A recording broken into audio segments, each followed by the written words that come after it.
I will let Andy. I've known Andy for a few years now. We met at one of those... mini bar, was that? Mini bar. Right. Yeah, absolutely. That was fun. He gave a good presentation there, and we asked him to come on up, and I think the last time he was a year ago or so you were here talking about FPG? About a year ago, yeah. It would have been like January, February of last year. So when he said he had something to do about blockchain, I was really excited because he's a really good speaker. And thank you. He'll probably talk us off until... Yeah, until you're sick of it. Until the mania has got you crazy. Until we're all frothing at the mouth to go buy Bitcoin, right? No one suggests that. All right. Anyways, I'll hand it over to Andy. Thank you very much, sir. Thanks. Awesome, guys. Well, Penguins Unbound, thank you very much. Oh, we got to start this. That would have been such a tragedy. All right, Penguins Unbound 2018. Thank you very much for having me. This is a really exciting talk for me because I just get excited about things really easily, and you really can't like go on the internet and read about any sort of tech news without running into something having to do with blockchain. And what motivated me to do this presentation kind of more than anything is just the number of people that I talk to that are always like, you know, why is there like miners? Do the coins like come out of the ground? And there's just hilarious discussion about this whole entire thing. So there's a lot of technical aspects. There's a lot of very interesting political aspects. There's a lot of motion happening. And that's why you guys should all be aware of it, because you're all tech people. If you're here at this Penguins Unbound meetup, you're absolutely into tech, or finance. I invited a bunch of my friends to come here shamelessly and gave them a plug to come and check it out so that I wouldn't have to explain this over and over and over again. I'm just going to put the video on YouTube and that'll be that.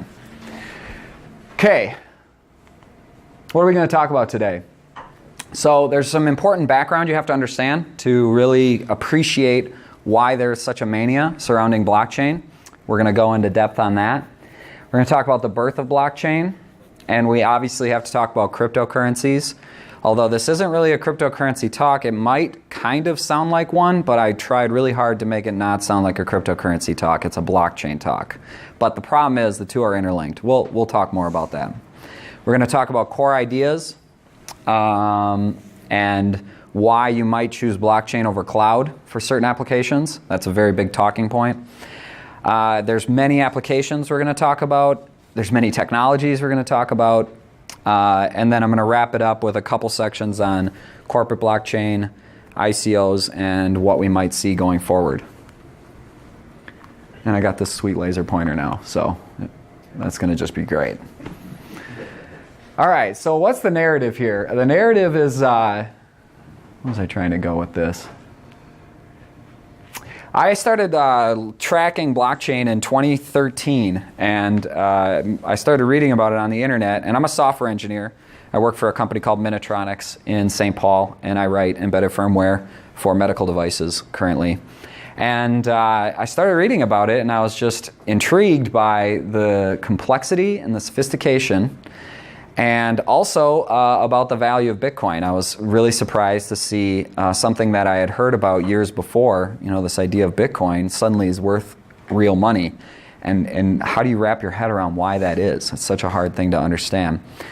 In the bottom right corner here, you can actually see a picture. This is a Butterfly Labs ASIC miner that I purchased in 2013, and then it took 8 months to get it. And we'll talk more about that. And so I've been tracking it since 2013, but it started in 2008.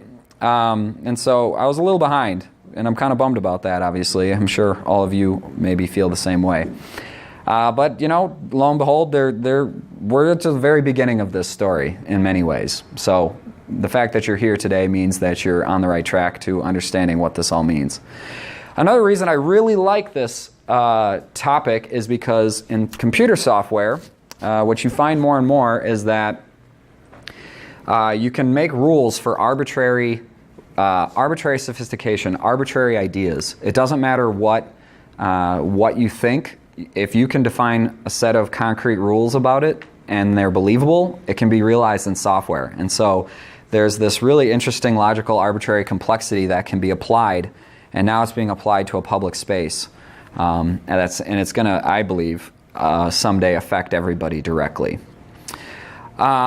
Another point that's important here is all this information is very new. I even found at some point, spinning down the rabbit hole, as I'm sure you guys have done before, you'll end up reading an article and there'll be 5 blue links to other articles on concepts and keywords that you don't understand, and you end up clicking those, and inevitably you end up at Wikipedia.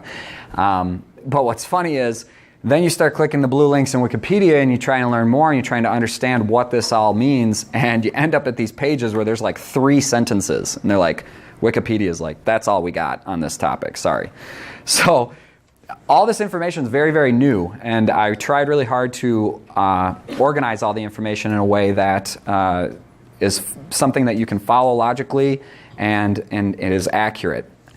I did not create references on every pages. I feel like that clutters it a little bit. So all these graphics are shamelessly stolen, borrowed off the internet. So I can reproduce these references if anybody wants to see where any of this content came from. Just let me know. You can just do Google searches. Half the time it's just Google Images and you snip a picture.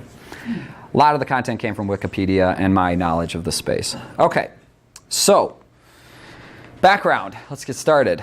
Who's heard of Napster? All right, everybody's heard of Napster. How about Usenet? All right, so I can tell you, I just did a poll, and the people that are a little bit older than me use Usenet. I'm 31. I did not use Usenet. That was before my time. But Usenet is part of this narrative. This little picture of the keys that you can't really see, say pub and prive. This is the fundamental, one of the core ideas of modern cryptography is this public-private keys, so we're going to talk about that as well. And believe it or not, so Napster, Usenet are considered distributed systems. That's part of the discussion. And then the 2008 financial crash can arguably be, from a political standpoint, very much related to this topic as well. Okay, so distributed computer systems. Usenet's one of the early examples of this. In Usenet, you have forums and things like that, message boards. You could talk to people, but what would happen is there was never really a central server. All these universities would put up these Usenet servers, and what happens is messages just aggregate through the system. You post to one message server, and then it sends what it knows to another message server, and eventually the Usenet has a bunch of data that is distributed across the internet. So that evolved into file sharing. File sharing evolved into Napster. A very intelligent young programmer was like, well, we just want to share MP3s with the same distributed system mechanism. So he made Napster. And then shortly thereafter, BitTorrent was created. And BitTorrent is used prolifically to this day. BitTorrent is a software where you get a client, you go to a website, you find a .torrent file for the content that you're interested in. You download the .torrent file, you open it in the client, and that .torrent file then tells the client to go contact these what are called trackers servers, and then they will tell you which peers are available to download that content. And it's really cool because it breaks it up into little chunks, and for that reason you can have tons of simultaneous connections going to a bunch of peers that are also sharing the file, and you end up ingressing the file very quickly, on the order of many megabyte per second typically these days. So BitTorrent is used as a file sharing protocol.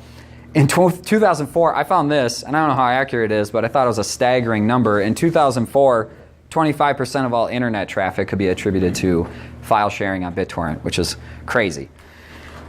So, distributed computer systems are new-ish. They're not really that new. I mean, they go back, Usenet's been around for a long time, but distributed systems in general have a lot of advantages, and Bitcoin and cryptocurrencies and blockchain really benefit from this. So that'll be a common theme through this whole discussion. Public key cryptography is a really interesting study, and it's also very important in this narrative. There's this fundamental, so basically I read a book one time in high school. It's called The Code Book, and it's this really great narrative of, I gotta stop saying narrative. It's this really great walk through time about the history of cryptography. And one of the important points is that there's this constant balance happening between the people creating the keys and the encryption and the encrypted messages and the people combating to try to decrypt them. Obviously, this plays an enormous role in modern Defense Department, and it's been huge through history in wars and things like that. Back in the day, the Roman army would send messengers out, and they'd send several at a time, and they would get picked off by the enemy, and they'd get tortured, and they'd have to give up the key. So you're trying to send from, Caesar back in Rome a message to the front line that might take a year journey.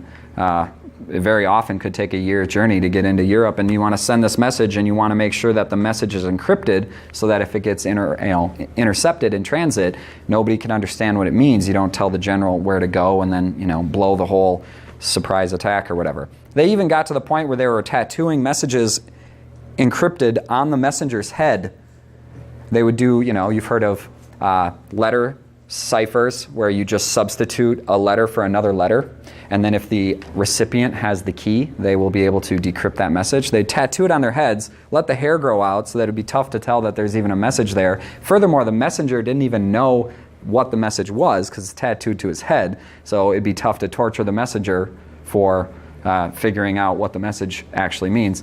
So the history is very interesting, and it's this balancing act. There'd be a big technological understanding breakthrough, and then the people decrypting messages would take a huge leap forward, and then you'd flip back, and then there'd be a big breakthrough in encrypting the message itself.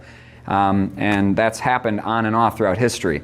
So right now, because of public key cryptography, we are very much leaned to the point where the cryptographers have the upper hand. And this is based primarily on asymmetrical encryption, which we're going to talk about. So these three pictures are pretty simple. They're from Wikipedia. Here we have a message Bob wants to send, and he encrypts it with some sort of encryption algorithm, and then Alice can receive it. And for Alice to decrypt it, Alice needs the shared secret key.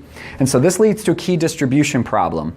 And in the 1970s, they figured out how to work around that with this idea of public-private key pairs. Here's a graphic showing that. The private key can be used to encrypt the message, and then Alice uses a paired public key. Alice does not know the private key. She only has the public key, and she can use that to decrypt the message. And so in this way, you have this asymmetry. You can use one key to encrypt a message, and you keep that private, so only you can actually encrypt messages in that way, and then you have a public key. How many people know all about this? Okay, almost everybody. Shoot. Maybe I should speed it up. And then this final picture is Alice's private key. The problem of key distribution. Trying to illustrate how do you get the key into people's hands through a secure channel. Another important point here is time complexity. So the standard model of cryptography is based on this idea that it's computationally infeasible to undo a one-way function.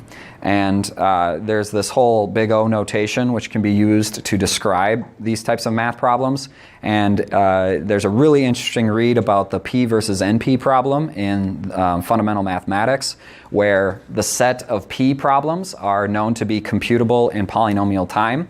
And then the set of NP problems are not computable in polynomial time. And there is no current theorem or proof that says that P is equal to NP or P is not equal to NP. And that's important because if P were equal to NP, there would be massive breakthroughs in mathematics. In fact, if it could be proven, there's already a ton of derived works based on the assumption that P is equal to NP. There's also a ton of derived works based on the assumption that P is not equal to NP. And it's such an important problem, it's actually one of the Millennium Prize problems. If you figure the answer, if you can prove this, you get a million or $10 million or something like that. So it's a fundamental mathematical problem. And it's based on, and so computational complexity is kind of this idea that you can make a function that gives you an answer, and there'd be no way to know what the inputs were. You only know what the output is. You just have no idea what the inputs were. So the number is 254. What two numbers did I multiply together to get there? Well, you could guess. And there's not that many options. But if I gave you a number with 300 digits, you'd have a really hard time finding out what two numbers I multiplied to get there. And so this kind of this idea comes down to prime factorization, and that's kind of been the underpinning of public key cryptography for many years, but then more recently we have elliptic curve digital signature algorithms based on this funny shape right here. The equation for it is y squared equals x to the third ax plus b. And it's basically these coefficients end up being numbers that are like 100 digits long too, because a computer can compute that. And you end up with some cleverness to make it a one-way function. Here's a graph showing the time complexity of several common functions. So for a computer to compute n squared, as the size of n increases, the time does not go up. The number of computer cycles does not go up. However, n log 2n, as the number of n increases, the time complexity to compute that does go up very quickly. Okay, and so we call this polynomial time. And the idea of something that is beyond polynomial time or infeasible to compute in a reasonable amount of time is what public-private key cryptography is based on. So, and then you have n in the middle here, where this is called linear time. You have a one-to-one relationship between the amount of cycles and the size of the input.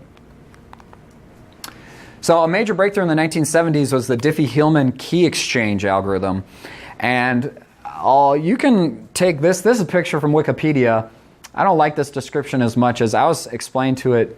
It solves the key distribution problem, which is important because now the Romans don't have to send these messengers to the front lines and worry about the message getting intercepted. You can actually agree on a key without actually pre-negotiating the key. And the way that this works is, so for example, I pull up Chrome and I go to wellsfargo.com, and you'll notice it says HTTPS in the top left corner, and it turns green, and a lot of browsers will put a lock on it for you to show you that this is an encrypted channel. And the way that that's established is this idea of public key cryptography.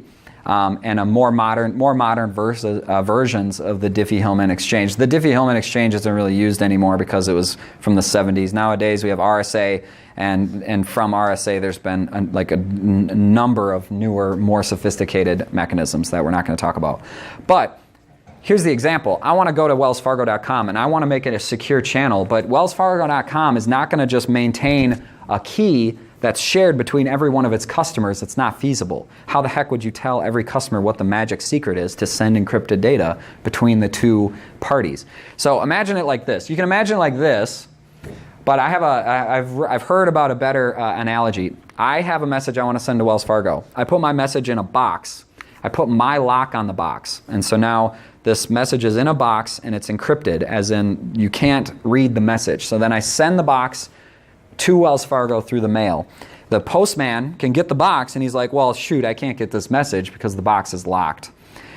Shows up at Wells Fargo. Wells Fargo says, oh, hey, we just got a message in a locked box. I bet you they want to do public key cryptography. So what Wells Fargo does is they put another lock on the box. And then they send the box back to the recipient.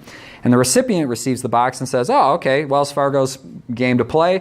I'm going to take my lock off the box. So now I have a box with just Wells Fargo's lock on it, and I send the box back to Wells Fargo. Now Wells Fargo has a box with my message, and nobody in the middle was ever going to have any possibility of understanding what the message is. And so that analogy is basically what the Diffie-Hellman key exchange solution is to public key distribution. And this underpins the entire internet that we see today.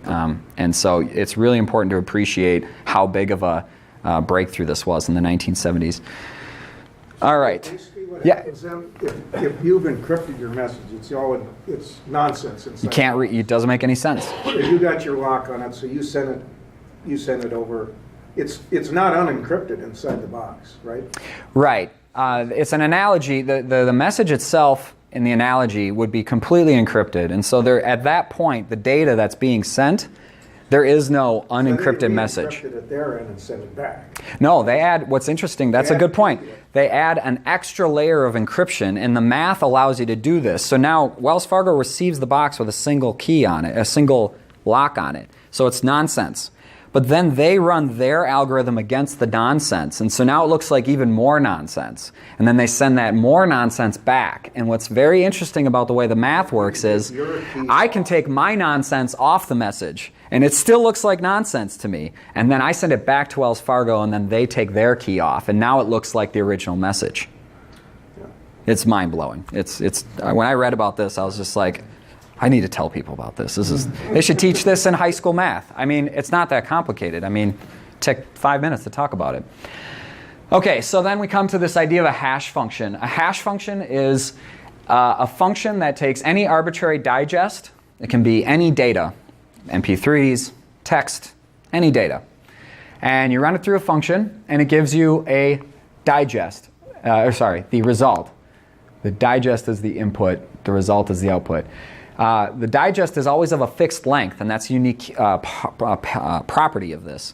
There's a bunch of different types of hash functions, MD5, SHA-256, which is what Bitcoin's based on, Fletcher, CRC. So here's a Linux, since this is a Linux meetup, I was like, hey, why don't we demonstrate this on the command line? Echo, hi, Linux team.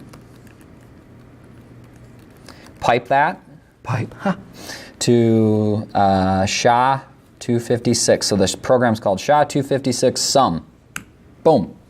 So the input is the string Linux, hi Linux team exclamation, and the output is this super long key. And what's interesting is if I change this is the example every YouTuber gives. If I change this by one letter, the key completely changes. The output is completely different. And this is an example of a one-way function or a trapdoor function.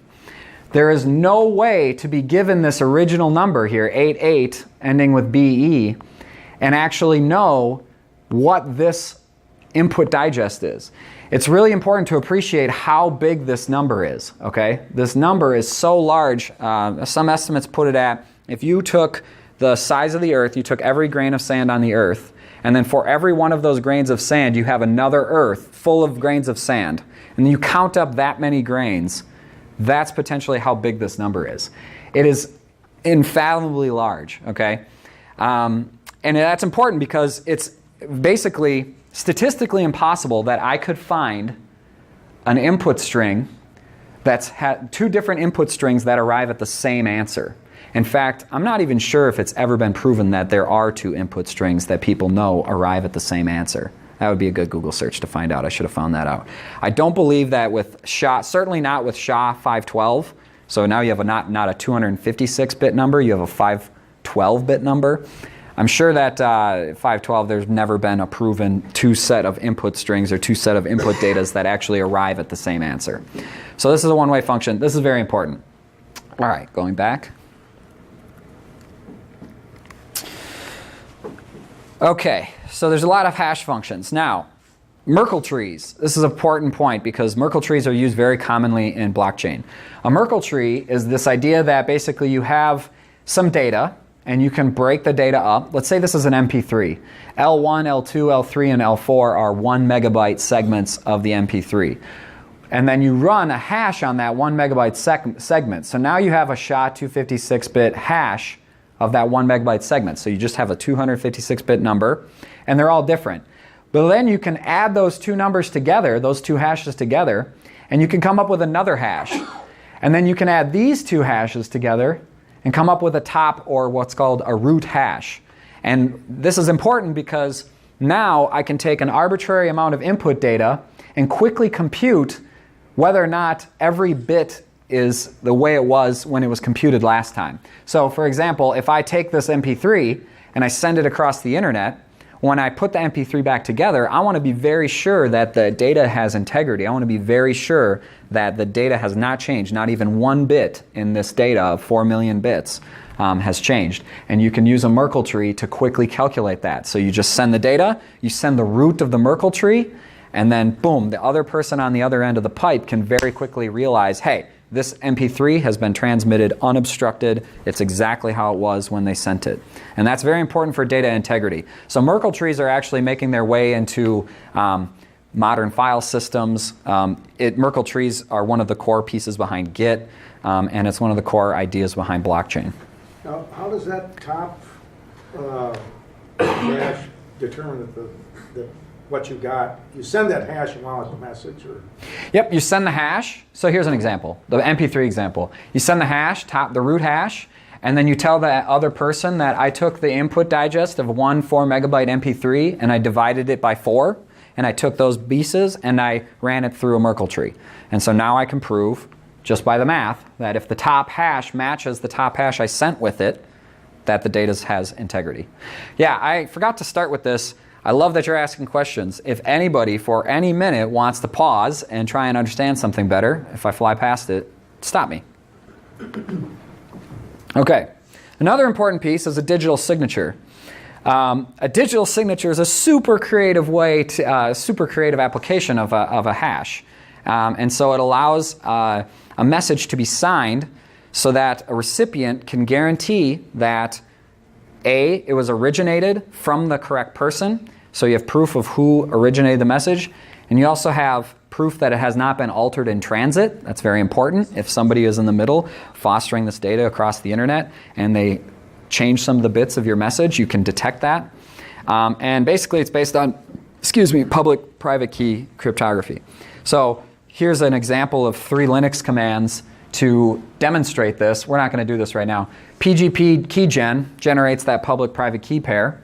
PGP output doc.sig gives you the signature, and we're going to sign the input doc. So this input doc could be a Word document. And then you will get a .sig output in this case, because that's what I titled it. It could be a doc.andy, it doesn't really matter. And this PGP program will sign my file. And then to decrypt it, if I have the key, I can do a decrypt function and get it. So here's a demonstration of how that works. I looked through a ton of these graphics, and this is the best one I found, but it's a little blurry, I apologize. Rose, I'm really surprised they use Rose and Kevin and not Alice and Bob, to be honest. That's incredible. Rose has a document. They hash it, so now you got a 256-bit number. We call that the document fingerprint if you're not a cryptographer. This is really referring to that output of a 256-bit hash, for example. And then you take that output, which is just a big number, and you encrypt it with a private key, your private key, from the previous topic of public-private key pairs. And then you send that data along with the document. So now Kevin gets the document and he's like, okay, I got a contract. I'm Wells Fargo. I got a contract from a customer. I want to make sure that that customer was the person who e-signed it or digitally signed it. So under the hood, when you e-sign documents, this is the sort of stuff that's actually happening. What happens is Wells Fargo will take the document and the encrypted signature, and they'll say, oh, okay, well, I can use the public key that's associated with that public-private key pair to decrypt the message, and then I can take that fingerprint and compare it to my own calculated hash of the document, and if they compare correctly, I know that the document came from Rose Hemsworth, and I know that the document has not been altered in transit, and I know that the document is exactly how it was sent. It's pretty incredible. It's pretty clever. This stuff came around. An unencrypted document you're sending. Yeah, so you could send an encrypted document with public-private key cryptography, or you could send a, if you didn't care. Well, what's nice is you don't have to encrypt the document itself, because as long as the hashes of the document match with the signature, you know that the document has not been altered. So you don't need to encrypt the document. Obviously, if you didn't want somebody to read the document and find out some secret information, you wouldn't send the document unencrypted. But, okay, so digital signatures are another core concept behind blockchain.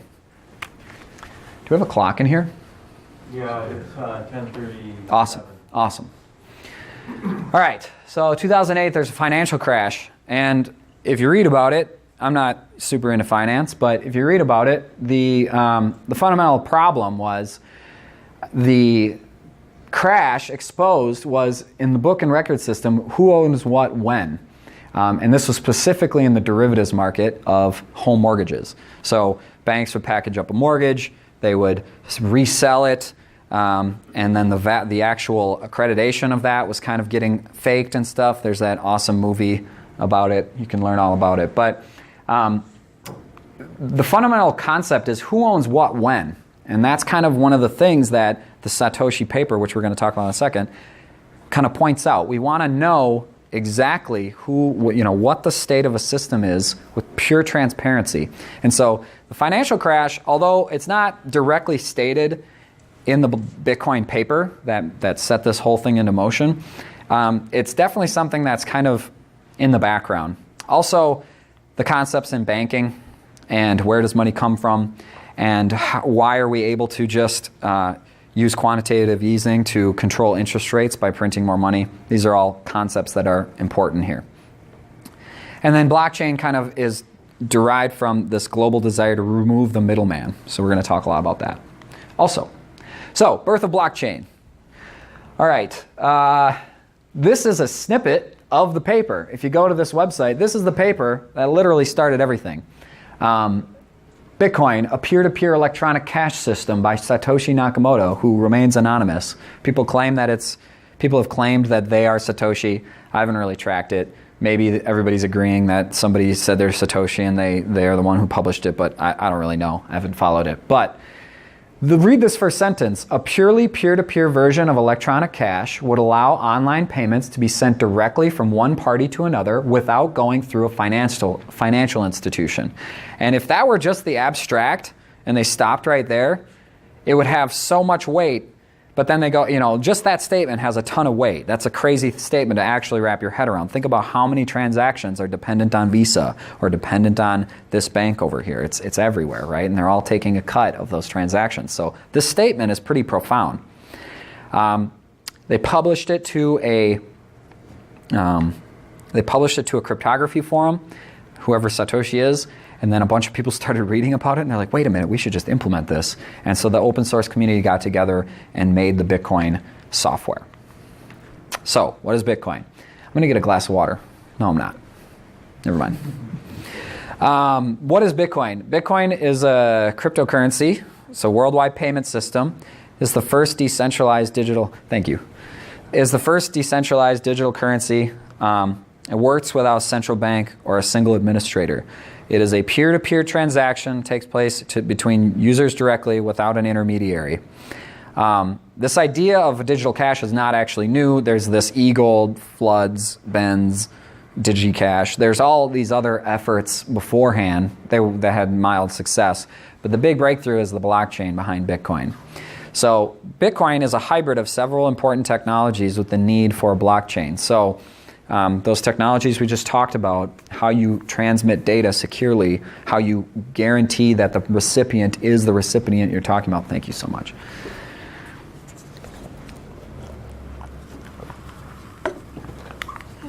All right, so that's what Bitcoin is fundamentally. So we're going to rifle through a couple slides here. I'm sure, how many people have actually read detail about how Bitcoin works? Oh, actually, that's less than I expected. Okay, good. So I'm going to talk a bit about Bitcoin then. There's a super awesome video that I learned most of the details from initially in 2014 or something like that. Use this link. It's 20 minutes long, and it's really, really good. And again, I'm going to post this online, and there'll be ability to download the PDF of this slideshow at the YouTube page where I post the video. Fundamentally, what Bitcoin is a big distributed ledger. So you just have a ledger that everybody puts on their computer and shares. And then with that ledger, you can then show, hey, look, Andy's account, Andy's address has this many Bitcoin.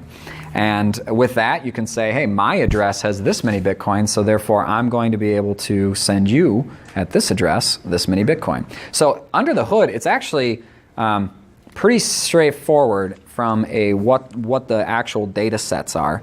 Obviously, we're going to talk more about how it works, but that's all it is. It's just a ledger. So the ledger lives on a Bitcoin wallet. You go to the bitcoin.org website, and there's tons of wallet software. I would recommend getting the official wallet software. And it's based on Qt, and you can just run it on all sorts of platforms. And it's just this app. I'll have a picture of it in a second. But what happens is you put this node on the network, and it starts talking to all the other Bitcoin nodes, and it then downloads via a mechanism very similar to BitTorrent or any other distributed system. It downloads the entire ledger. Well, the ledger right now is 170 gigabytes. I actually just checked my wallet on my computer yesterday. It's 170 gigabytes. So there's a lot of data there. And it's the history of all the transactions that have ever happened. Okay? Go ahead. Do you know what the rate of growth of that 170 gigabytes is? If there's like a hard maximum that it could be? Great question. The question was, what's the rate of growth and what's the hard top limit? There is no hard top limit. The rate of growth is, I'm not sure if it's actually accelerating because we have a transaction throughput limit on the network. The Bitcoin network can only sustain something on the order of 7 transactions per second. So no, there's no limit, and the rate is I believe something like a linear growth. I guess I'm not 100% sure, but it started in 2008. Here we are 10 years later, and we have 170 gigabytes of data. Does that answer your question? Yeah. Cool. And you're probably thinking to yourself, boy, that seems like a problem. I'm thinking like decades down the road. Yeah, you've come to a very profound conclusion that everybody else has come to. That's a problem. That's a big problem. All right, so you get the wallet. The ledger, if it were just a ledger, the actual topology would look exactly like a distributed file system or a distributed file like BitTorrent. So here's a picture of a wallet. This is the official Bitcoin QT wallet. This is a little bit older version of it. This is the best screenshot I could get. You have an overview screen and it shows your balance. This guy doesn't have any Bitcoin. I guess I don't know why he's got a wallet if he's got no Bitcoin, but there's transactions shown over here, but there's no Bitcoin. Anyway, your recent transactions, you send a transaction to a public key address. That's what's so beautiful about this. This is a SHA-256 public key, okay? And then you receive payments on your public key. So as soon as the Bitcoin wallet jumps on the network, it just makes up it pseudo-randomly generates a new address. And there are so many possible addresses that it doesn't even check to see if a different address was used before. That's an insane thing to think about because a SHA, a 256-bit number is so large that they don't even check that it's been used before. So everybody who jumps on the network just gets a new number. So then, when I jump on the network, I can send or receive coins. And so you click the Receive Coins button here, and it gives you your public key address. And then you tell somebody else, hey, send me Bitcoin. Here's my ID. And a lot of people use QR codes to encode that and just send it. So then I just take a wallet, I have some Bitcoin, and I just click Send here. And then I type in that 256-bit number. Don't type it. You're going to get it wrong. Copy paste. Come to peace with Control-C and Control-V and just copy paste the number. Or use a QR code or something. And so then when you click Send Coins, it sends it from your wallet to, from your account to the other. And the way that works is it basically broadcasts a transaction to the network. And the transaction is basically, you use your private key, which you hold in your wallet. And actually, I'll go back a slide. People are like, what happens if where's my money? What happens if my computer hard drive crashes? Well, there's a file export button that you're going to want to use right away when you start receiving money on an address. You want to go File, Export your .dat file. And that is your private key data that is needed to recover your money on the network. And when I say recover, I literally mean you need to have that private key, otherwise you have no physical way to actually send any coins. Even though your wallet address might have 1.4 Bitcoin, if you don't have the private key, there is no way to send that coin. So you go File, Export Wallet, and then you can put a password on it, and then it's completely encrypted, and you can store it on Google Drive and just forget about it. You don't have to worry about losing your coins that way until the blockchain forks, but we'll get there. How are we doing? Is this about the level that you guys were expecting, or okay? So you the wallet software just broadcasts to the network, hey, I want to send my Bitcoin. And to do that, you basically have your private key and you make a message. The message has a specific format. We're not going to go into those details. You send it to someone's public key address and you sign that message with your private key. And then the public key that is used can be used to verify that the message is authentic. In the same way that we gave the doc signature example earlier, anybody can verify with a simple mathematical problem that the sender owned the private key and that they intended to send it to that recipient, which basically validates that the message is sound and believable. And it also validates that the message didn't change in transit. So malicious third-party actors on the network can't just fake messages because it's mathematically infeasible to do so based on the underlying cryptography. Okay, so then the verify is a verify function where you pass in the signature of the message itself, and the public key, which is the send to address. Okay. Oh, I forgot something at the very beginning. Do you guys notice I had this picture at the very beginning? Who knows what this picture is? Anybody know what this picture is?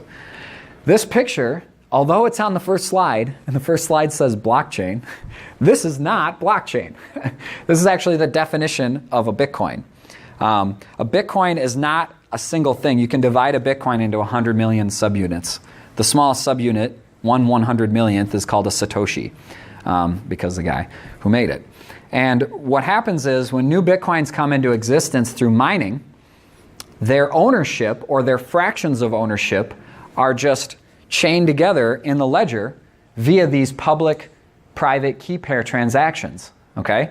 So if I had 1 Bitcoin or I had a half a Bitcoin, I publish this transaction to the network, and I use that mechanism from the previous slide, and the transaction of that Bitcoin then goes to the recipient address, and now the recipient owns that fraction of a Bitcoin. And that chain started from the first Genesis block of Bitcoin when the network first launched, and that chain has just been going on and on and on, and you have all these Bitcoins that are basically subdivided into small fractions of ownership by their public addresses.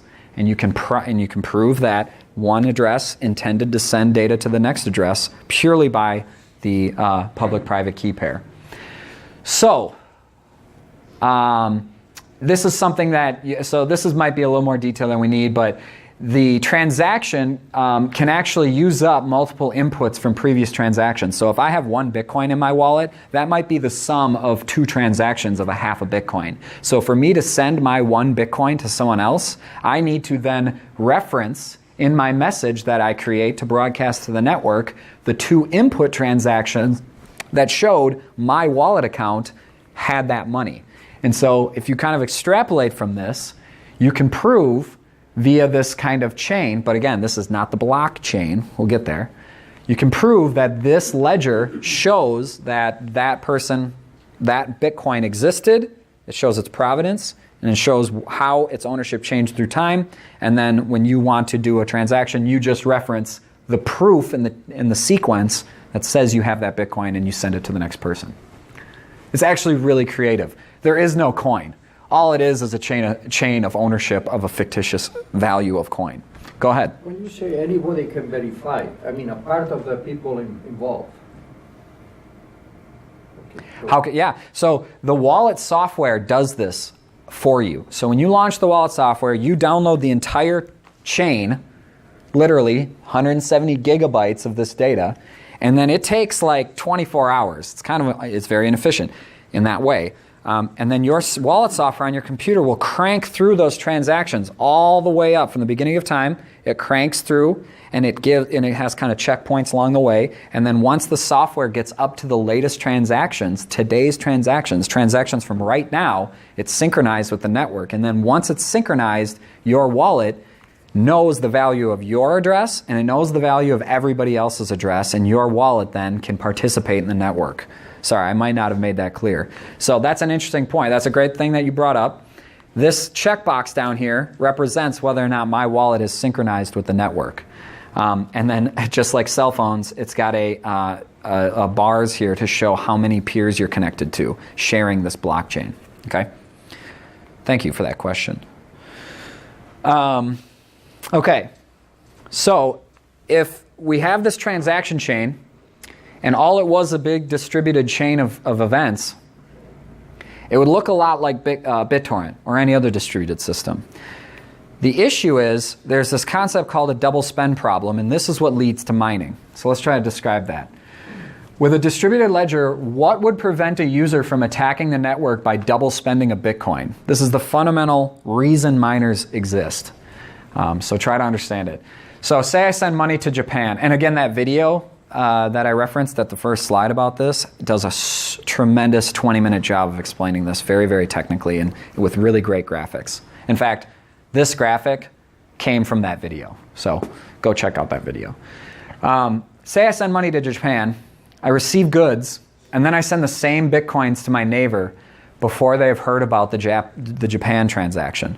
So now I've maliciously attacked the network. I've basically tried to fake people out and double spend the Bitcoin that I have. And I'm relying on the fact that Japan's way over on the other side of the earth. It's going to take time for the network to aggregate the information and distribute it on a peer-to-peer basis to everybody. And so in that way, I might be able to spend my money, receive some goods, and then spend my money again. So the fundamental problem here is that the network lacks consensus about which accounts have which Bitcoin at any point in time. And so how do you combat that? You need to arrive at a consensus. And so like, for example, when Visa runs a transaction, it's just Visa's the trusted third party. When I go and buy my coffee and I swipe my card, Visa is the trusted third party for that transaction. Bitcoin takes the trust out of the transaction. All you want to do is trust the key chain and trust the chain of events and trust the, where was I going with that? And remove the trusted third party. Yep. All right. So this is why the mining network exists. We need to prove who owns what Bitcoin and when. So there's fundamentally two pieces of data in Bitcoin. There's this big, huge 170 gigabyte-ish blob of transactions, and then there's a blockchain. And so what does a blockchain do? The miners race to compete for an answer, and it's really interesting. Basically, all they do is they take SHA, and I think I have it on this next slide. They basically take the previous information about the previous block, and then they race to find a SHA result where there's a certain number of leading zeros under a certain threshold. And so that's just a statistical problem based on the number of miners in the network. So the miners are guessing at random transactions. Let's go to the next slide. Yeah, here it is. So all the miners are doing is they're running this SHA-256 guess. They pass in the hash of the previous block, the hash of the Merkle tree of the data inside the block, and the data inside the block is a set of transactions that happened at that point in time. And then they take the timestamp, and they take a difficulty factor, and then a nonce. And the nonce is just a random number. And what's really interesting about that is if you pass in a random number over and over and over, so this is all constant. Here, all this previous stuff is constant. The nonce changes, and so the miner will calculate billions of hashes per second, and every time they calculate a hash, they change this number, which means the output digest dramatically changes, like I demonstrated earlier with the SHA-256-bit hash. And what's interesting is there's a statistical probability if you guess enough, you're going to find a 256-bit number where a certain number of leading digits are all zeros. So you find a very low number, not an astronomically large number. You find a statistical probability of finding a number that is below a certain threshold. And so we call that number the difficulty target. And so if you're mining, you are on the network, just like a Bitcoin wallet, except it's a little bit different piece of software. You have a mining rig running the mining software, which runs another piece of the protocol. And you're just guessing at these numbers. And then once you find it, you broadcast that answer to the network. And the network can quickly verify, based on cryptography, that, yeah, look, they found a hash with a set of transactions, time and difficulty, and this random number, such that there's a certain number of leading zeros. So now we accept that because that is proof of work. That is proof that you have put the effort into solving that. And once you've solved it, everybody has a group consensus because everybody's racing for the same answer. And then once they all have consensus, you have now minted a new block. And then everybody gets that block distributed to them. And now that block represents a snapshot in time of who owns what Bitcoin. And everybody agrees on that. And then what's interesting is you then chain the blocks together so that when you're racing to go to the next one is basically tied to the previous, and it would be computationally infeasible to just make up blocks and have the network accept them because the network is trying super hard to... I feel like I'm not actually doing a very good job of explaining this, but you should watch the video. It's pretty interesting.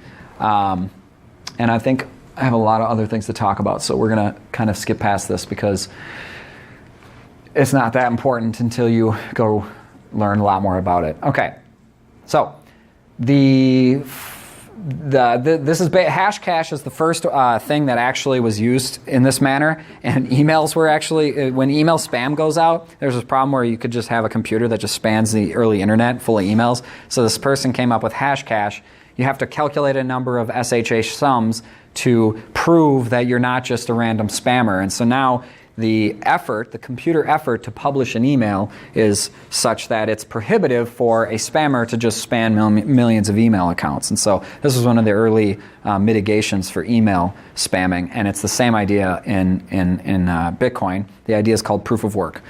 So in Bitcoin, my miner can be a part of a pool. It's statistically not very feasible for me to run a 60 gigahash miner. That Butterfly Labs box that I showed you in an earlier slide did 60 gigahash per second. By comparison, your miner on a CPU with a modern Core i7 will be only a several megahash. And what's interesting is if I ran that Bitcoin miner that does 60 billion hashes per second today, it would actually consume way more energy than the amount of Bitcoin that I would ever get mined from it, because the difficulty factor keeps growing. And the reason that is because as more computers join the network, the computation time it takes to arrive at that target difficulty answer will change. So say I doubled the number of network computers, then the time it takes to actually arrive at that block result will be half as long. But the problem is they want it to, the protocol enforces a 10-minute block reward time frame. That is just written into the protocol. And so if a bunch of miners join the network, and all of a sudden it takes 9 minutes to mint a block, the network automatically scales the number of zeros required to reach consensus and to hit that target difficulty, such that it always basically takes 10 minutes. So it doesn't matter if miners add the network or miners go away from the network, it's always going to take 10 minutes. This is a really creative way of doing it, actually. I was kind of surprised by that. So what are the pillars of Bitcoin as we move on here? There's low transaction fees. I can send money all over the world. There's a fixed number of 21 million which will ever exist, which is an interesting point because now it's very different from fiat currency. You can basically say, well, if there's only 21 million, it's kind of like land. Its value kind of goes up by definition. And so it's a very different way to think about things. It's a distributed system, which means it has high Byzantine fault tolerance. The Byzantine's general problem is an idea where you theorize on how a distributed system might actually lose faith in a node, or maybe a node is attacking the network and we don't trust data from that node.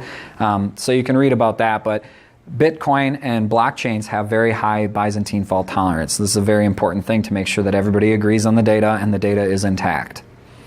And it removes the trusted third party from transactions, and you have public consensus. Is there any questions about Bitcoin? Did I do an okay job of that? It's a hard topic to actually understand technically. Go ahead. So in calculating the shock, the difficulty, is that determined by the system related to the 10 minutes? Yep. So every time, that's why the difficulty factor target is actually minted into the data of the block, okay, along with the transactions.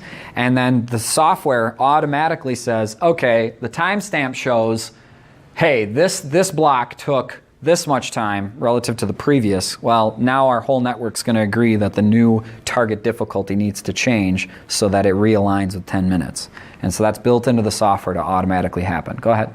My second question is, you mentioned that the possible successful hashes in terms of difficulty themselves with the leading zeros aren't evenly distributed, that there were some with minimal leading zeros that were easier to calculate? Yep. So they're not easier to calculate per se. So the question is, what's the deal with the leading zeros?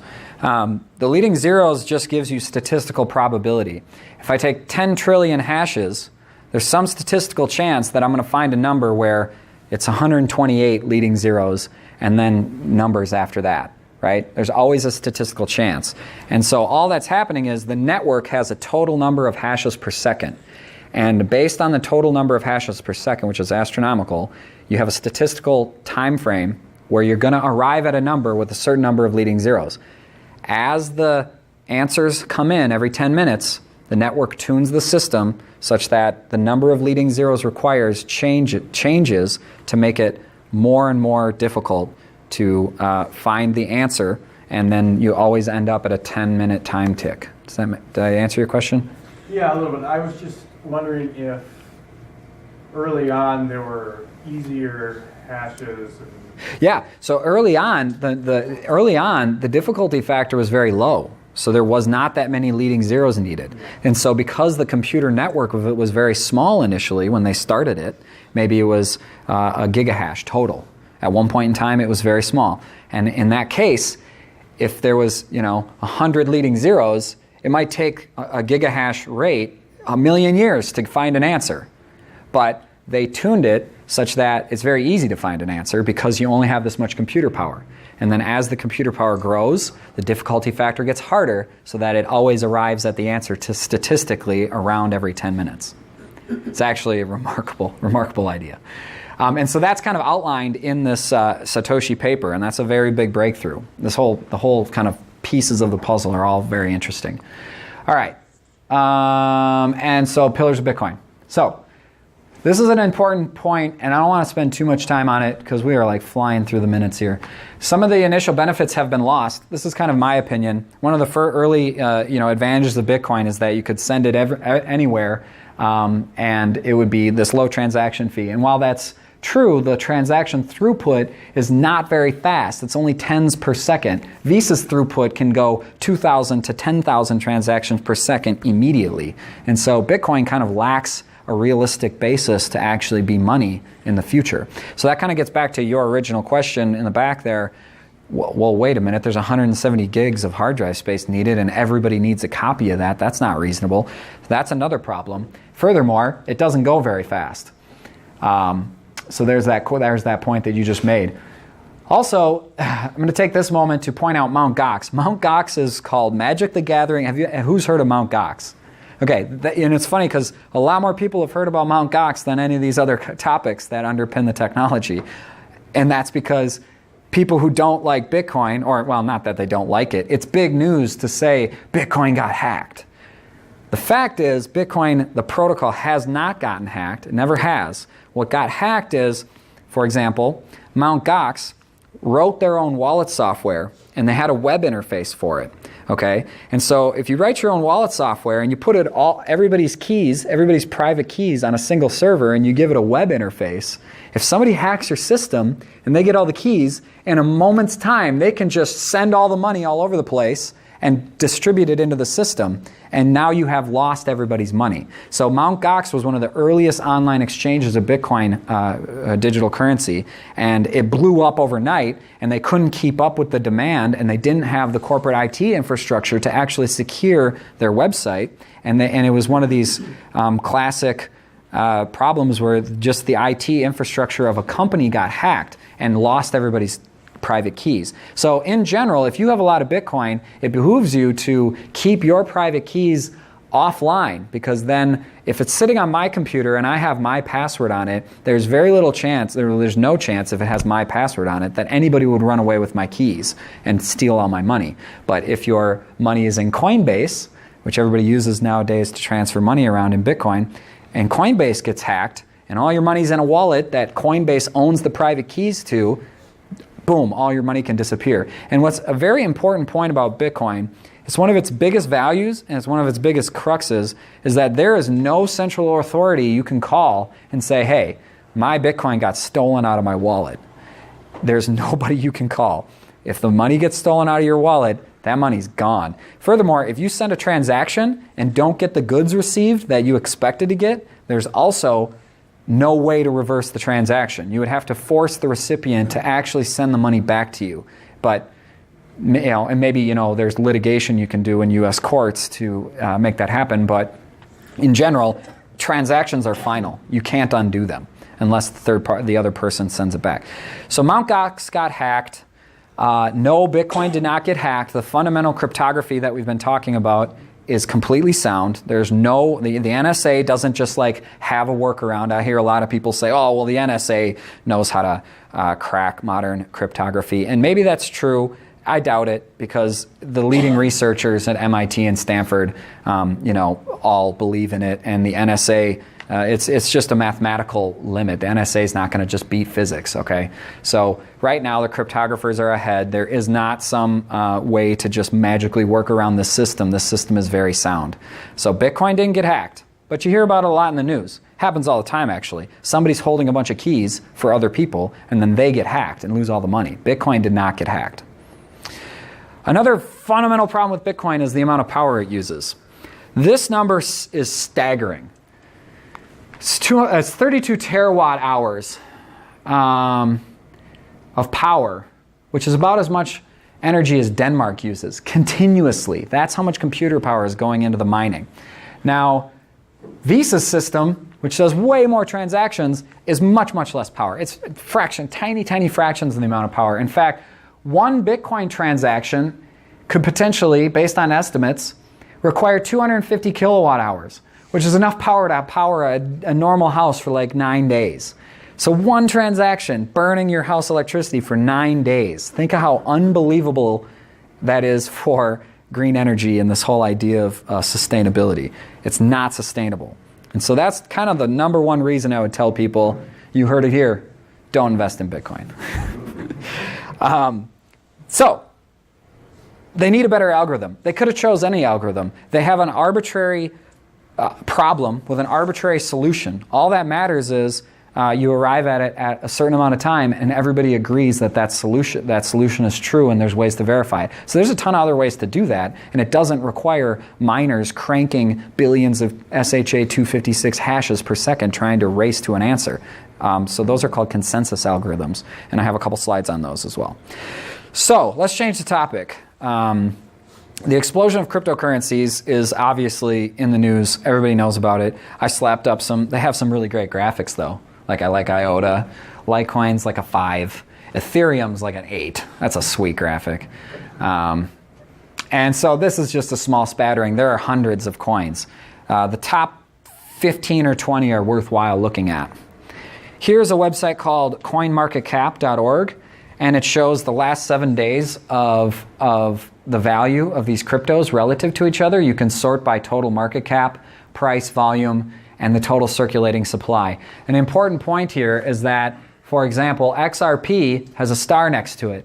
And that means that it is a blockchain-based cryptocurrency, but it is not based on physical mining. So it's not secured by a public set of miners. It's actually, Ripple, for example, which is in the news a lot, is owned by a single set of people. They invented it, they launched it, they had an ICO, and now it's worth a dollar. So if I invested when it was 0.1, and I put $10,000 in, and now it's worth $1, I'm rich. And that's why you hear about people getting rich on this. It happens. But you're not rich unless you cash out. So you got to be able to sell. And you can sell Ripple on an exchange, and many people do. That's why we have this public trading graph. It's important to note, too, that almost every cryptocurrency in some way follows, you notice this is a perfect picture, follows the value of Bitcoin. This is from a couple days ago. Bitcoin went from 14,000 a coin down to like 6 in a matter of a couple days. And everybody's freaking out, including myself. And as it's going down, you're like, God, I don't want to sell. You don't want to be that guy selling at the bottom, So it can be stressful. But anyway, here's a picture of some coins. They all have their fundamental differences, and it's important to understand the differences from a technical standpoint because there's a lot of hype. Okay, so the evolution of cryptocurrencies have been happening for 10 years. There's lots of valuable coins. Many of them are high-risk investments. Many of them are not mined. They're just controlled by an organizing body, which is a problem because then they could just make more coins. There's 90 million total coins that we promise everybody are going to be in the network. And then in 5 years, they're like, oh, well now we're going to add 30% more coins. And it's kind of like a stock split, but not really. I think some finance people in the audience might be able to explain that a little bit better. But you got to appreciate the difference between technologies that are owned by an organization and are public coins, and coins that are public and actually controlled by public blockchain mining technology, okay? Because that, you're not going to just as easily create more coins. Oh, I forgot about this. Let me go back 2 slides. There's an important point here on this one. Bitcoin has forked.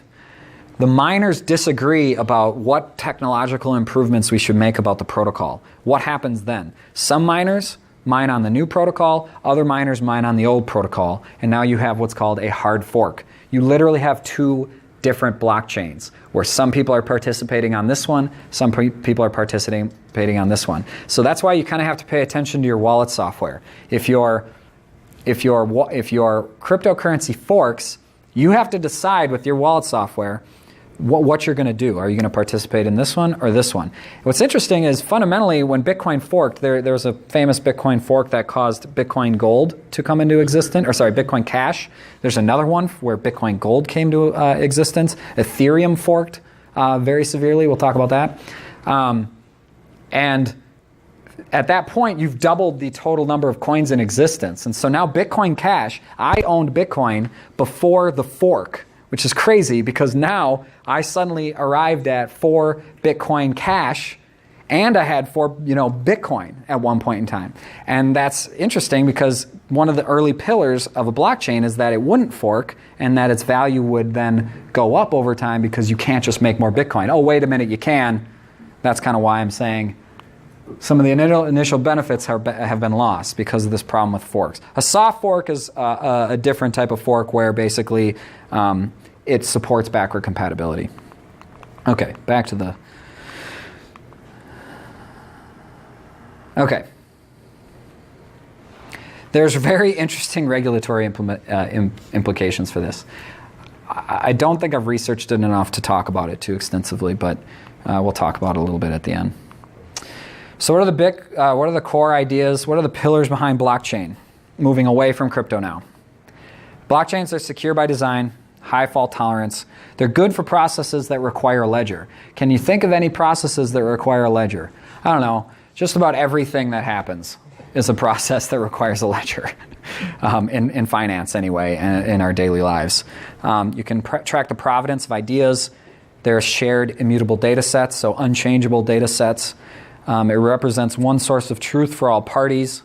Its potential for strong identity and security controls. It's using consensus algorithms. But here's another point that I think gets missed a lot. It's also very it's also got this very strong overtone of human collaboration, public human collaboration for an end goal. And you'll see some examples of that to try to, specifically cut out middlemen and make processes more efficient. You can't see this slide very well, but there's applications everywhere. Finance is a big one. Cryptocurrencies are obviously the first example of that. They are changing the finance industry, and we don't know how far it's going to go. There's a huge amount of money spent every year. Anybody who works for PwC or Deloitte can attest to this, like my sister, for example.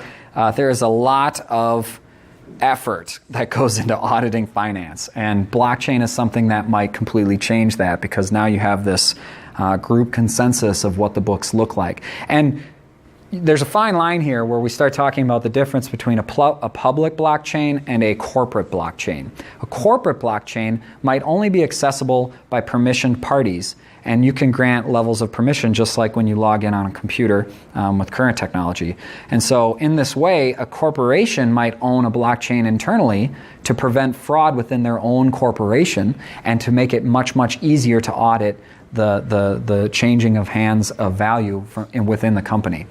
Microfinance could be fundamentally changed. Microfinance is something that's become big in the recent years, but with blockchain technology, I can just send money to Australia and they get it with no Western Union. Western Union is just cut out of the picture. It's interesting, Western Union is investing in blockchain. They don't want to miss out. Escrow accounts, complex logic surrounding derivatives and securities, equities, tracking positions.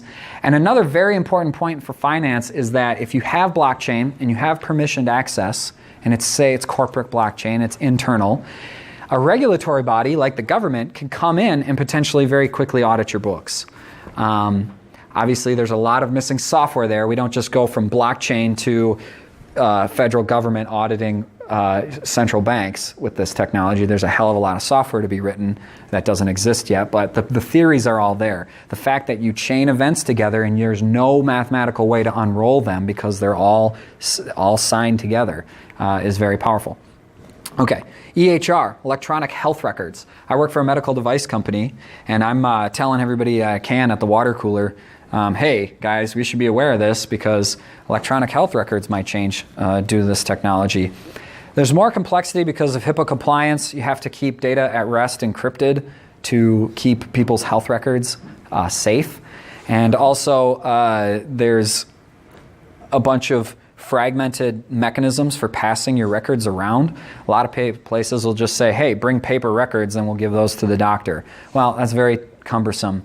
And so I envision a future where maybe there's a set of hospitals that have their own corporate blockchain, or maybe a region of the United States follows its own blockchain, or maybe by city, just there's a St. Paul blockchain of everybody's health records. They're all encrypted at rest. And potentially, this is not, I've read of people trying to do this, you could potentially have a biometric-based private key. What a crazy idea. How on earth am I going to keep my health records private? If somebody steals my password, then they can just get my records. But if my private key is a sum of my private password that I can change and the actual DNA in my body, now you have a unique key that nobody can reproduce.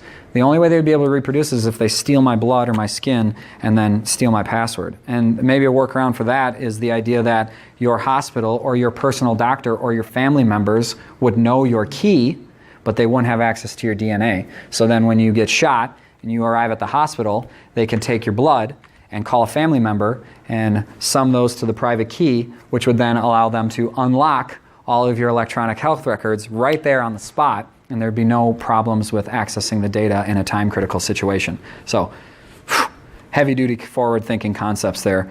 I hope we realize something like this someday. Streaming media is a great example. There's this whole net neutrality debate where Comcast and stupid Verizon are lobbying Congress larger than any organizations in the world, and they're basically trying to, repealed net neutrality. And one of the big arguments for this is the idea that 4K video streaming is going to be very expensive in the future, and everybody loves their Netflix. And if I'm in St. Paul and I got to stream Netflix from a content distribution network in Chicago, that ends up taking a lot of data and it clogs the pipes. So Comcast thinks they are going to charge both Netflix more for that and the end user more for that. So there are blockchain-based solutions where the miners are actually the hosts of the content. I'm a miner. I'm participating in Filecoin or streams we'll talk about. And I could potentially host terabytes of hard drive space of content, and then I can use a coin to force people to pay me to distribute them content. And now the content doesn't need to go from Chicago to St. Paul. It could go from Roseville at my house to the Roseville data center, which is right down the block, and then to here at Veritas. It's a much shorter path. It's a much more efficient way to do it. And that might be possible with blockchain technology. Who likes that idea? That idea, when I heard about that, I was like, holy cow. So is that like a more legitimized version ICO. of Napster? Yes, absolutely. And be careful with legitimized, because how do you work taxes into this? This is a whole discussion in regulatory. Regulatory is so far behind, the jury is out and the jury doesn't even know they're in a trial. That's how far behind they are. It's crazy. So yes, we might be able to buy digital content with digital crypto, and maybe we'll have taxes involved. We'll see. Yeah, obviously we'll have taxes involved. The man always gets his money. Like that's just a fact. Okay. Blockchain can also provide revision control. This is a very important point. How many of you guys work at organizations where everybody's trying to wrap their head around this problem of, what copy of the Word document do I need for this? Or did you change that document and now I don't know about that change? Git is fundamentally based on a lot of these same cryptographic hash mechanisms, and Git is the very popular software version control system. So blockchains also kind of have this inherent version control piece of the puzzle, which is very important for documents changing through history. Logistics are going to be completely changed. I can promise you logistics are going to be completely changed. I would bet any amount of money that UPS is going to absolutely freight train blockchain into the forefront of their business. I've read a lot about it. A good example is the diamond lifetime example. I mine a diamond out of the ground in some country and I want to stamp a certificate on it. Perhaps I could run a laser through a certain angle of the diamond, and that will cause light to scatter onto a photodiode array that would then take that number and turn it into a private key that shows this is the diamond I'm talking about, and then you can reproduce that private key to prove that the diamond that arrives in Minnesota is the diamond that was shipped out of Africa or wherever, and it came from, for example, a reputable source and things like that. So logistics is very interesting. I read another awesome article about, I don't know how true this is, it was on the internet. Some Walmart executives were stuck in a conference room, and they put some vegetables and grapefruits on the table, and they were asked to, as fast as possible, figure out the origination of where those came from. And they all had stickers on them, and they all had a barcode on them. And what's interesting is it took the corporate executives like 9 hours to figure out where one of them came from. And that's because there's so many convoluted systems that are dealing with this grapefruit from the farm it showed up from to the customer on the food shelf. There's so many interplaying systems with cloud technology and all these computers and logistics. It's actually really hard to unravel. But with blockchain, potentially a distributed system where the farmer's on the same blockchain as the customer. If you have bad beef, or you find a strain of salmonella in some beef, you could very, very quickly show where it originated from and who's affected and which customers purchased it and things like that. So these are very futuristic ideas that we might realize someday. This concept of identity and voting. How many people are sick of passwords? Holy cow, it's getting out of control. I have like 300 passwords. My parents keep passwords on sticky notes. Every time I go to their house, I got to help them figure out what their passwords are. It sucks.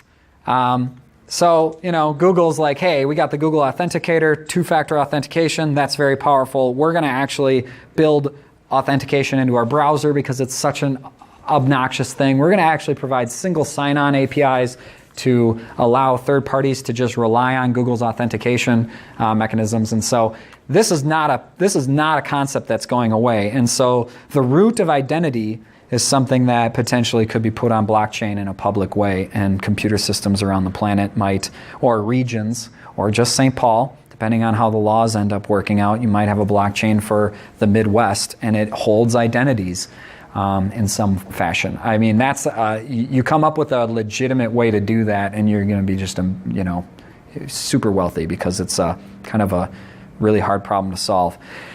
People want privacy, right? So you got to get really creative with encryption to make this work right. But what's cool, like I said in the first slide or second slide, is it's software. You can make arbitrary complexity. You can make arbitrary rules, arbitrary solutions. Don Tapscott's got an awesome TED Talk. It's 20 minutes. Just Google his name. He brings up 5 really important points. Honduras' example of land ownership. The title of your land is controlled, by the government, and the government says you own this title. Well, throughout history, that's been a big problem. Somebody overthrows the government, and I'm a farmer, and I lose my land. So a blockchain-based ownership scheme where everybody in the public believes in it because it's a public distributed ledger of who owns what is a potential play. Peers can share wealth. So, for example, Uber, Airbnb could be replaced, where they don't. Is it cool if I go for another half hour and just fill this right up to noon? Is everybody cool with that? I think I'm right on pace for that, so this will be good. Peers can share wealth. They can aggregate services. So Airbnb is like a $30 billion company, and all they do is link up people with rooms for rent to people with phone apps that want to rent them, and they take a huge skim. That's all they do. It's a profound idea, certainly. It changed the market. It was very disruptive. However, You can do this whole thing on a blockchain. Why not? The whole thing could be run with smart contracts on a blockchain. And you just cut out Airbnb and you pay everybody with Bitcoin. Or Ethereum, because Bitcoin is going to kill the earth. Flow of funds into developing countries as remittances is a huge play that Tapscott discusses. A lot of money in the United States flows out of the country, and Western Union takes a cut. Let's cut them out and make it more efficient. Data as a new asset class. So people who create content, this is kind of related to the content creators item below, but the data that you create on the internet, you walk around the internet and you make all these accounts and you have social networks and you go and have a digital paper trail. My children will have a digital paper trail for their entire lives. And it's hard to control who owns that paper trail. There's entire industries designed to take that money and take that information, take that money and actually monetize it and sell your data. Potentially, some of that can change with blockchain as well. I don't actually know how to articulate how that would work, but it's a potential play. And then content creators, kind of similar to the streaming idea. Imogen Heap put her music on a blockchain with smart contract, and the song, she's quoted to have said, the song acts like a business on its own. You put a smart contract around it, somebody wants to stream it, it's free. Somebody wants to put it in a movie, costs this much, Ethereum. Somebody wants to put it in, somebody wants to take samples from it for another piece of audio, it's a different price. And so content creators, artists, writers, anybody who creates digital IP can benefit potentially from this. So I would encourage you to watch the Tapscott. He's a fantastic speaker, and he did a research project that was funded for like 2 years, and he came up with some very big societal changing ideas, and it's like a 20-minute video. It's a TED Talk. Just go look it up. Bill and Melinda Gates Foundation aims to use blockchain technology to help 2 billion people worldwide who lack bank accounts. Well, if you have access to a computer, you can have a private key, and it costs us nothing to make new accounts because we aren't a bank. You could potentially give tons and tons of people bank accounts for free, and then they can interact. Obviously, they need computers. That's a different discussion, though. The Alexandria Project, I love this. I have a NAS at home. I called it the Library of Alexandria. I think this is really creative. You have a decentralized real library. So you can use cryptocurrency to check things in and out of a library digitally. Well, obviously, there'd be no reason to check the book out and then make it so that somebody else can't get the book. But the idea is that you'd be able to control this big, huge set of data. Maybe Wikipedia someday will be built on blockchain. Who knows? One of the big pushes on Wikipedia every single year when they have their funding campaign is, it costs so much money for us to maintain all these servers. In fact, our content distribution network is so expensive. There's so much data flowing through Wikipedia. It's prohibitive. Give us money. Well, if Wikipedia decided to change their play a little bit and distribute the content through a decentralized system based on blockchain, they could both audit the system and they could also reduce their costs potentially, because now the servers are people's houses or participants of the writers could then host the content, for example, and vie for a stake in its development. Okay, let's talk about some cool technologies in blockchain. There's all these consensus algorithms, and fundamentally this is one of the most important pieces of a distributed system. How do you guarantee that all these people receiving data at different points in time all get the same data correctly and we all agree? Well, it's a consensus. How do we vote? We vote by going to a ballot, and then we vote for Trump apparently, and then we end up with Trump because we've all had this consensus. So voting is the classic case of consensus. Proof of work is this consensus algorithm sitting behind Bitcoin, and it's a 256-bit hashing computer effort system. People say that some of Bitcoin's intrinsic value is tied to the amount of electricity that is used to produce Bitcoin and maintain Bitcoin, but I'm not so sure you can really prove that. But maybe it's true. There's a lot of finance concepts involved there. Although a masterpiece in its own right, Bitcoin's proof of work isn't quite perfect, and that's kind of referring to the slow rate of transactions and the amount of energy. Ethereum is currently based on proof of work, but Ethereum's trying to migrate to proof of stake. Proof of stake is a very different mechanism. You don't need miners. You don't need miners to crank on problems. Instead, you have a validator who acts as a miner, and the validator is only allowed to validate transactions because they have a physical stake in the system. They own Ethereum. You can't validate in a proof of stake system unless you actually own the coin that you're proving. So this dramatically prevents people from trying to attack the network. It would be, it wouldn't make any sense. Obviously you could do it maliciously, but it wouldn't make any sense to try to take down a network you have no stake in, right? So the Ethereum is trying to move to the Casper implementation of POS, and it turns out proof of stake is a long-standing computer algorithm problem. It's not new with this whole thing. Peercoin uses proof of stake. That's just one that I found that used it, so that's interesting. There's proof of activity, which tries to hybridize proof of work and proof of stake. And it's designed to work around the tragedy of the commons. So in 10 words or less, the tragedy of the commons is when the Bitcoin network has mined out all 21 million total Bitcoins. The miners have been given these 21 million Bitcoins, and then as the miners spend them, it goes out. But the problem is, once there's no more Bitcoins to be minted with each block, what's to incentivize the miners to keep mining? Well, transaction fees. And so you can put fees on transactions, and the idea is the higher the fee is, the faster it's going to get validated by the blockchain. But if that fee is too low because there's so much mining equipment, people are going to leave the system, and if all the miners leave the system, it makes the cryptography behind it less strong, and it opens up the system to a potential 51% attack. And so the tragedy of the commons is this idea like we have this common stuff like land for grazing cattle, and we put all our cattle out there, but now the land is destroyed. Well, it looked good on paper, but the tragedy of the commons is that as a whole, it's not better.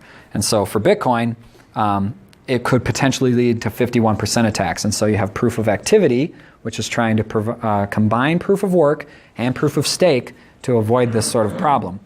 Proof of work is used to race to a new block. Proof of stake is then used to give the template block to the validators. The validators have a statistical probability of getting chosen based on the amount of stake that they offer up to prove the block, and then the validators approve the block and the blockchain moves forward. Decred has a Decred has a variant of proof of work. Decred claims to be unforkable. That's a pretty bold statement, so pay attention to it. Proof of burn, instead of, this is silly, these next two are silly, to have a stake in the system and mine the newly minted coins, you just throw away coins. So whoever's willing to throw away the most coins gets to be the person who gets the newly minted block. And so it's kind of a silly way to do it, but it's the same idea of proof of, proof of stake. Proof of capacity, arbitrary large sets of data are generated and stored on a hard drive. So now you're basically tying the amount of hard drive space I'm willing to invest to become a miner to maintain the network. Proof of elapsed time. This one I'm very into because I like electronics and I like software. Intel, with some of the world's most brilliant engineers, decided when they realized that better consensus algorithms need to be underpinning Bitcoin, they realized, holy cow, we can use some of our very cool intellectual property at the very tiny 14 nanometer silicon level to produce what are called trusted execution environments. And so Intel's chips that support the SGX instruction set can run a trusted execution environment. And this is the fundamental idea behind how it's really hard to actually hack money out of Apple Pay on a phone. The way the kernel works in Linux, Linux Meetup Group, is it has special code to talk to these special instructions that give you a trusted memory space and a trusted execution environment. So that's where your money lives in a sense. And so the chip, the actual silicon acceleration of proof of elapsed time is this idea that you can come up with a group consensus based on some very clever hardware acceleration. You can read all about that. That technology is very, very promising. Smart contracts. Ethereum started in 2013 by this guy Vitalik Buterin. And look at this dude. This dude has been working the shit out of a computer since he was a young child. This dude's freaky. Watch a video. Listen to him talk. He's freaky. This guy realized in 2013, hey guys, it'd be really great if Bitcoin didn't just host a blockchain, but rather it's a giant distributed virtual computer system. Oh wait, how can we do that? He published a white paper, and then they just started setting out to writing the code to do that. So now Ethereum is a fundamentally different second generation blockchain, where the blockchain isn't just maintaining a ledger, a static ledger of transactions. It's maintaining a computer with a state and a hard drive and actual software logic that everybody shares to execute contracts. So think about what this does for things like escrow or, the number of applications are crazy. It's a Turing complete computer system on a blockchain distributed across the planet. People think that Ethereum is going to be around for a really long time. Here's an interesting technology, ZK snarks, to get back to the cryptography idea. This is really interesting. There's a crypto coin called Zcash, and Zcash's big play is this idea that we're going to keep it all private. We don't like the government. We want our privacy. We're going to make it so that we're going to send money around and nobody's going to know about it. It's going to be completely encrypted at rest. There's no way to prove I own any Zcash, and so it's very anonymized. And it's based on this concept called a zero-knowledge proof, which is a really crazy idea. It's so hard to wrap your head around. I read about it for like 2 hours yesterday and concluded I don't understand it, and it just blew my mind. But this is a fundamental cryptography idea. This is like modern crypto. This stuff was invented after the year 2000, I believe. But a zero-knowledge proof allows one party, the prover, can prove to another party, the verifier. So think back to our public-private key logic. One party, the prover, can prove to another party, the verifier, that a given statement is true without conveying any information apart from the fact that the statement is indeed true. Like, how do you even... I don't even know. I don't even know what that means. But it turns out the consequence is it allows values to be transaction in a shielded manner. It conceals the sender, it conceals the recipient, it conceals the amount of money tendered, and the participant and the recipient under the hood can use their private information to show, yeah, I didn't have to talk to that guy, but based on the information that he sent me, I can prove that he sent me this much Zcash, and I don't need to show it to anybody. And if I need to show it to anybody, there's a one-way function there where I can actually validate that mathematically, very easily. Obviously, this is huge for money laundering, so watch out for that. Decentralized autonomous organizations. This is a silly concept because it's so abstract. Wikipedia even has a statement that's like, people disagree on what this even means. But the idea is that you could potentially have an autonomous organization that's completely driven by Ethereum's smart contracting system, where parties participate, rules are executed, things happen, money changes hands, and people vote on what the next play is. I don't know how it's going to work, but it's very interesting. Hashgraph. I got to talk about this. This is very compelling. And it's really cool, and it's really a bummer, because Hashgraph is a patented technology. It's not inconceivable that Hashgraph might actually leapfrog blockchain in much the same way that, or the blockchain consensus algorithms in much the same way that CDs were just leaped by MP3s or some similar thing. We're talking all about blockchain and its fundamental ideas, but Hashgraph might end up being the consensus algorithm going forward because it's just so compelling.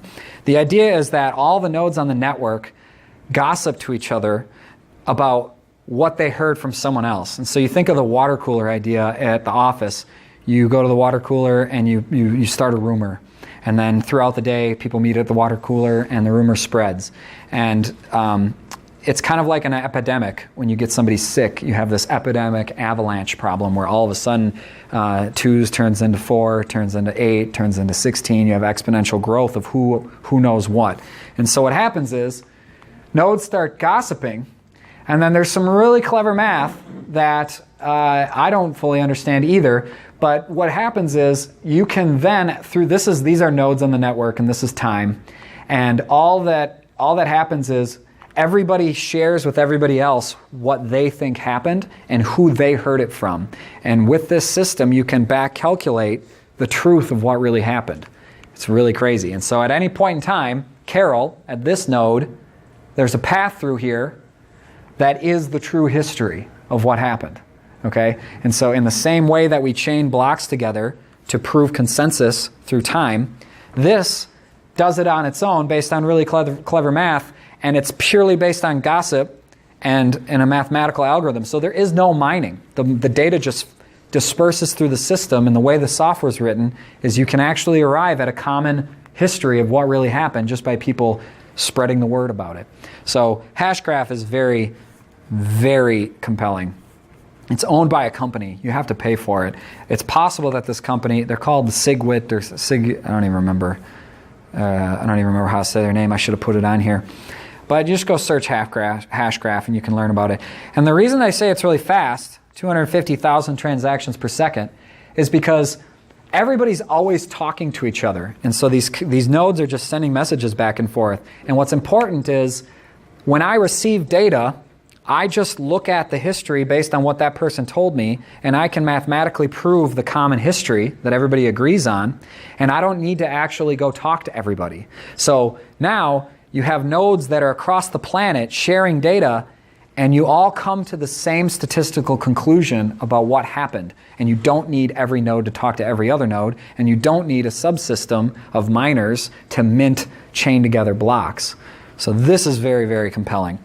There's also this concept called virtual voting in there, and it's kind of just based on the idea of if I know everything, if this chain put together who said what to who here, and I'm Alice and I'm at this point in time, I don't need to go talk to Ed about what he believes because he already told me. And so I can cast a vote for Ed. I don't need to go talk to Ed. I already have the information that says what Ed's worldview is. And that's an incredible breakthrough. I got a sneaking suspicion we're going to be talking about this big time in the years to come. Okay, corporate blockchain, Hyperledger. Hyperledger is a Linux Foundation project. We got about 15 minutes left. This is perfect.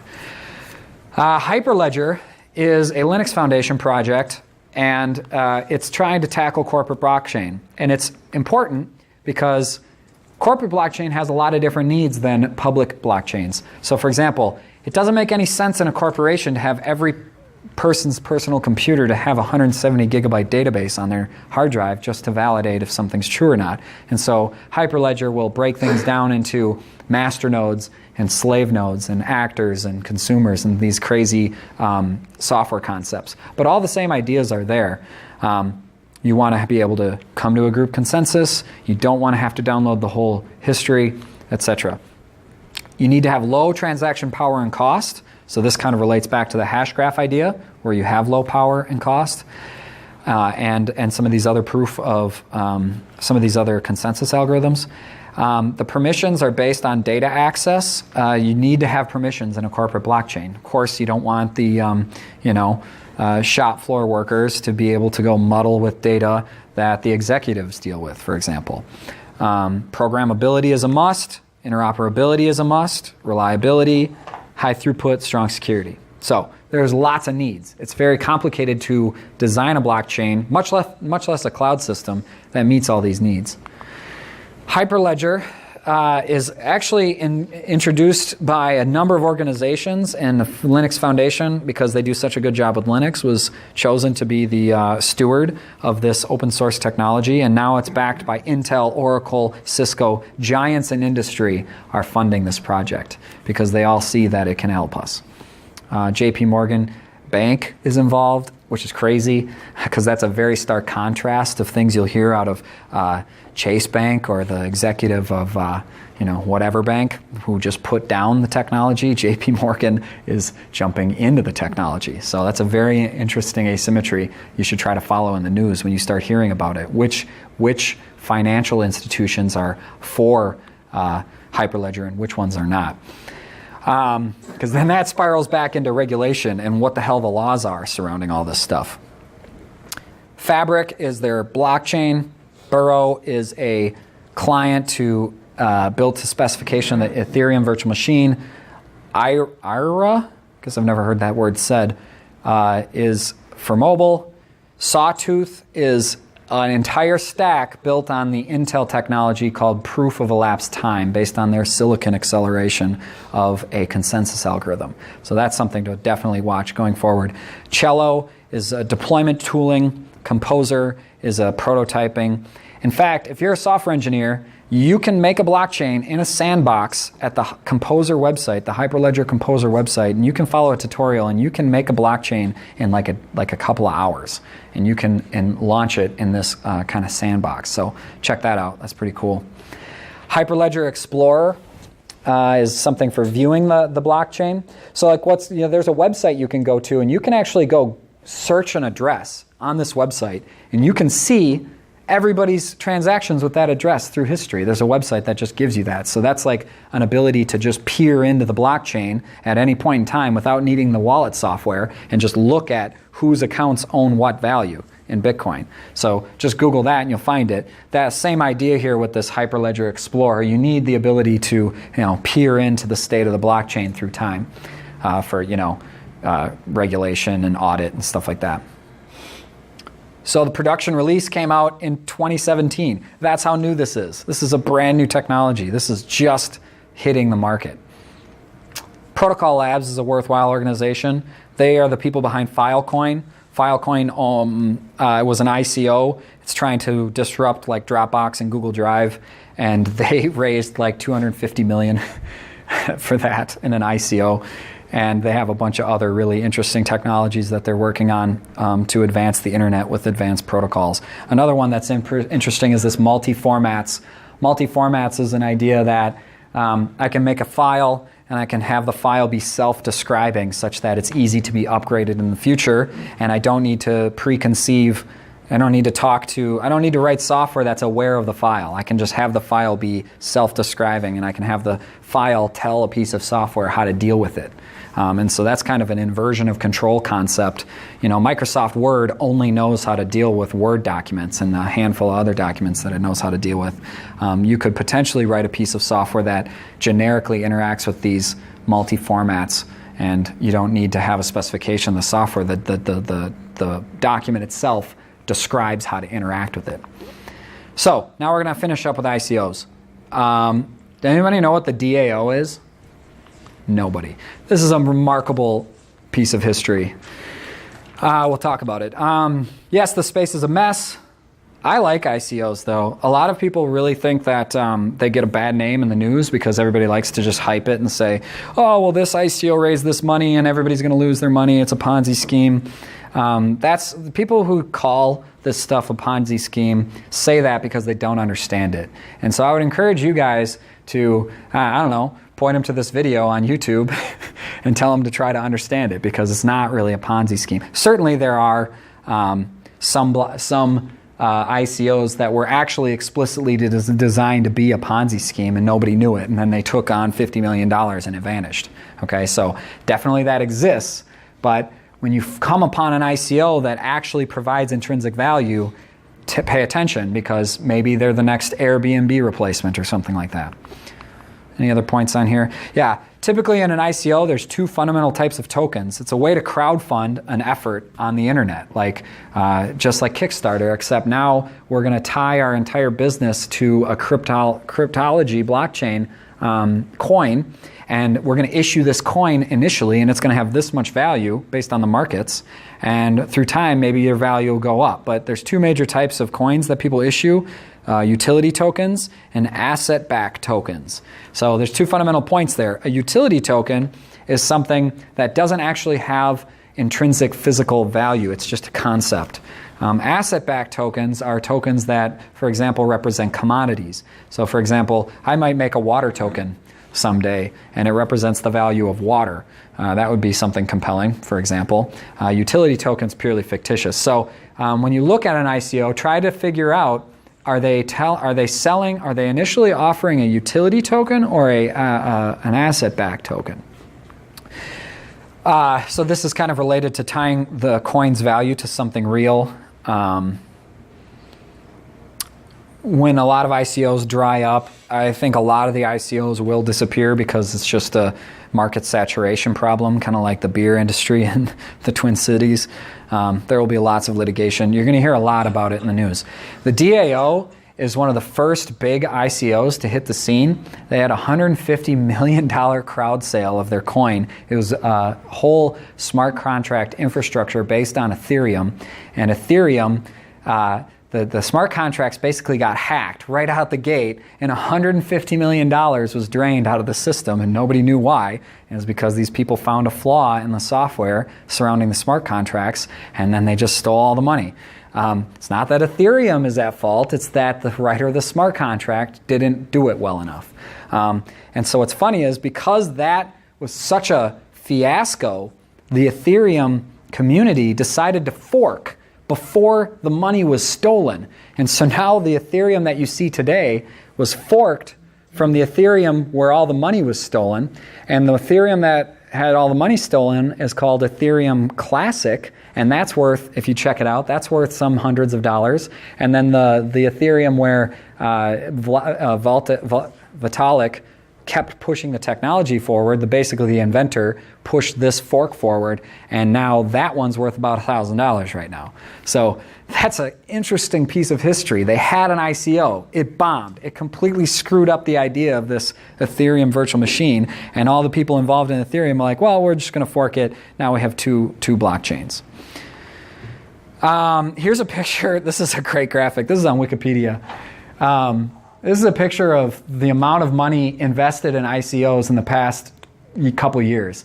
So you can watch this like a video because that's how they got it presented on Wikipedia, and there's nothing going on here. And I think this spike right here was Ethereum. It's either this spike or this spike. But Ethereum hangs out for a while as the only real kind of ICO that's getting funded. And then people are like, wait a minute, Ethereum can do smart contracts? Wait a minute, there's all these patterns that can disrupt business? Wait a minute, we can just issue a coin and have it represent something, and then everybody shares that coin, and then we can move the coins around between different currencies for no cost, minus regulatory taxes. And then you have this explosion, and it looks a lot like a hockey stick chart. So there's never been a hockey stick chart that didn't come crashing back down, ever. It's statistically impossible based on the amount of physical resources on planet Earth. If you had exponential growth of anything, eventually you just chew up all the atoms on Earth and there'd be no way to sustain it. Okay, so we never see hockey sticks go forward. So I suspect that we're going to see a lot of downfall in the ICO investment space. But the amount of money, so this is ICOs. I don't know that we're going to see it go away anytime soon in the amount of money flowing into the crypto space itself. Well, this is kind of the same idea, but the actual core cryptocurrencies that are trying to act like day-to-day transactions platforms. I think that's going to keep going. I think the number of ICOs is going to go down, though. So here's a couple coins that are notable. And I feel bad. This is not a great list. Anybody heard of any coins that they liked? Like that they heard of that were compelling? You in the back? Sean? Ocean Protocol. Huh? Ocean Protocol. What? And what's that do? What does the Ocean Protocol do? Ocean Protocol rewards people for privately sending their data on just everyday uses via their cell phone. Okay. So it could be retail patterns, it could be internet patterns, but So, it's used for data aggregation for AI machine learning. Oh, interesting. So the Ocean Protocol, if you couldn't hear it in the back for the recording, is this idea that you can sell your data straight from your smartphone, and that data is valuable for people in AI research, for example. That's a great example. Thank you. A couple other ones, the mycelias for MP3 sharing, streams, video, wax, video game assets, like, I don't know, the value of my level 3 magical dagger in World of Warcraft, which is very interestingly exactly where Bitcoin was used when it first came out. That's why Mt. Gox was one of the first places you could actually train Bitcoin for various magical spells and potions in online video gaming. So wax is kind of a continuation of that idea. Kin by Kick. I saw a video with this guy, and he looks like a clown, kind of. Pardon me, Kin. But then you go and read about Kik, and they, like 40% of teenagers use Kik as a messaging service. I heard about it like a month ago. Did you guys know about Kik? Anybody got kids that use Kik? Anyway, SALT, microfinance loans, like we talked about. Enigma, privacy technology. Brave, a new web browser. So I mean, the applications where people think that this is going to work. IoT-centric blockchains. I should have put more effort into this slide. I apologize. There are some very compelling cryptos. I don't know about all of them, but you can go read about them online and dive down the rabbit hole. So, in the nick of time, what is the future? What do I think the future is going to look like? Well, regulation is a huge piece of this, and nobody knows what it's going to do. I very much worry that the federal government's going to go into fight or flight mode when they start losing control of money someday. And if that happens, there's going to be a big problem because they control the money. The government has to control the money. The money that the government backs, the US dollar, fundamentally underpins society. It underpins the court system. It's one of the fundamental underpinnings of why we are so prosperous. And so I worry that someday the government, us, will be fighting us to control money. So that's potentially on the horizon. Also, cloud computing. Cloud computing is not going to go away. There's tons of applications cloud computing does that Bitcoin simply can't do. Artificial intelligence is something that, maybe it'll take a long time before it ever uses blockchain technology. And frankly, the amount of money that's going into cloud is still orders of magnitude larger than the amount of money that's going into the blockchain space. And that's important because the cloud is here now. The cloud is changing people's lives today, and it's going to continue to do so. And they are moving technical mountains in the cloud right now. I heard about this thing the other day called Terraform, where you can write infrastructure code, and then, oh, by the way, it knows how to compile down into Google Cloud Services or Amazon Web Services or Azure Web Services. So it's like, oh man, as if Azure Web Services wasn't abstract enough, I need to write my code so that it's multi-cloud supportable. It's just crazy. So the cloud's not going to go away. The cloud's going to probably have some underpinnings of blockchain eventually, because blockchain kind of fundamentally allows us to distribute wealth and distribute and make things more efficient. And because there's this tight interplay between cryptocurrencies and their intrinsic value that people trade them at and the value of goods and services that could be built on blockchain, you've kind of got this perfect hybridization where you have the money and the service that you're actually trying to do kind of combining into one thing. So I don't think cloud's going to go away, but the cloud doesn't really hold this concept of a coin that has value yet. And so that's something that might change a lot. And then go read about quantum cryptography and you're going to cry yourself to sleep, because I think in 10 to 15 to 20 years, the party's just going to be over, because potentially quantum computers can break SHA-N cryptography instantly because it's just effing magic. So go read about that. It's 10 to 20 years out, but it fundamentally breaks the internet. And I really hope that it doesn't, because people love the internet and it helps people in a lot of ways. And what else is interesting about quantum cryptography is people will say, oh, well, it'll just evolve into quantum cryptography. Oh, wait, what did I say? Sorry, this title should say quantum computing. Quantum cryptography is a means to battle quantum computing. Quantum computing can break these public key pairs down in seconds, in theory. Quantum cryptography is a means that not even quantum computing can break. But the problem is it's based on fundamentally transferring photons between parties and not interrupting their state in transit. And we don't physically have a media that can do that. The entire internet is based on sending electrons down wires. So I think that there's a big problem there. So maybe someday the code breakers will get a huge upper hand. It'll tip way back this way. The code makers won't be able to keep up, and it's going to screw up our entire digital infrastructure as we know it. So power and water are public utilities, and maybe someday we'll have public utilities that the government supports that manage data services like identity and voting. So I hope that that's the way that it goes. I hope that the government ends up arriving at supporting one coin and then makes laws to enact that coin is equal tender to the dollar for whatever reason, and now you are allowed to transfer money from a dollar to this coin and then from that coin to that coin to that coin and not have to worry about the tax implications. Yes, the government still gets its money. The taxes are still automatically done. Blockchain can work taxes in automatically, no problem, but the government needs to get on board with that.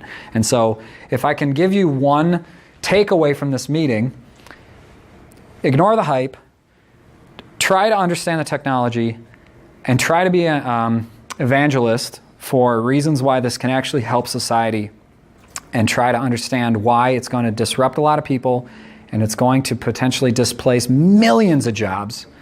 But that's not necessarily a bad thing. It's higher efficiency. It's potentially a very large evolutionary step in the way we think about public services and communities. My name is Andy Gickling. Thank you very much for your time. Any questions?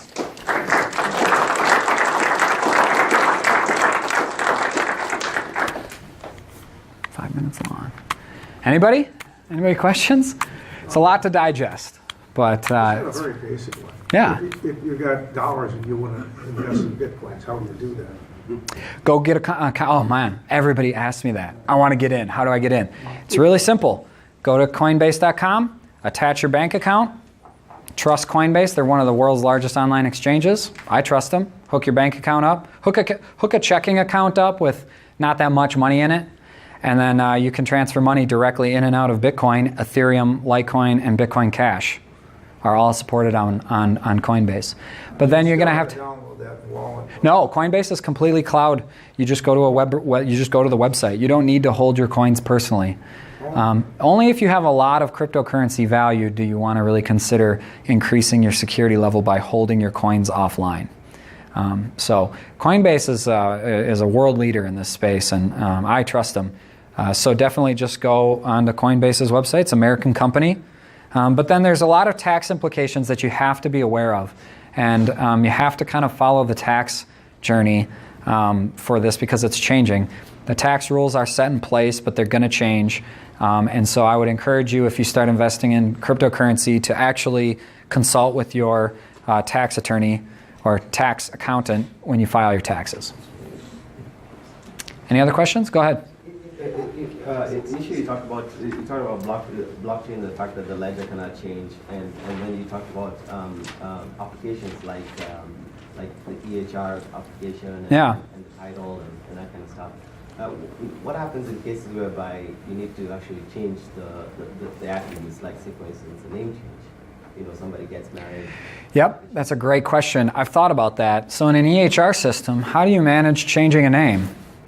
It's interesting to. It's another transaction in the history. Think about it. Your name in 2009 was your name. And then at some point in time, you changed it. And a ledger can perfectly capture that. And so you would there would be a special type of transaction with the network where you verify it is you and that it is you wanting that transaction, and you publish to the network that you're changing your name. You mentioned smart contracts a couple of times. What exactly is that? Sorry, I should have focused on that more. Smart contracts are, so basically Ethereum has a scripting language. It's the first blockchain to have that. It's a Turing-complete virtual computer. You can write a contract, you can write software that says, for example, when I die, I have this Ethereum. I want to automatically distribute that in these proportions directly to that account and that account, which are my kids. And then it'll automatically execute when told to do so. I don't know how the mechanics of that would actually work if you're dead, but the idea being you can arbitrarily script business logic on the blockchain. That's what a smart contract is. Does that make sense? Go read about it. It's really crazy. Could you make smart contracts based on, let's say, the value of Ethereum? So like a might you trade account? Absolutely. You nailed it. Absolutely. Yep. There's all sorts of crazy plays. It's software. Like I said, arbitrary sophistication, arbitrary complexity for your rules. If you can dream it up, you can make it happen in software. Thanks, guys. I'm done. Thank you. Thank you.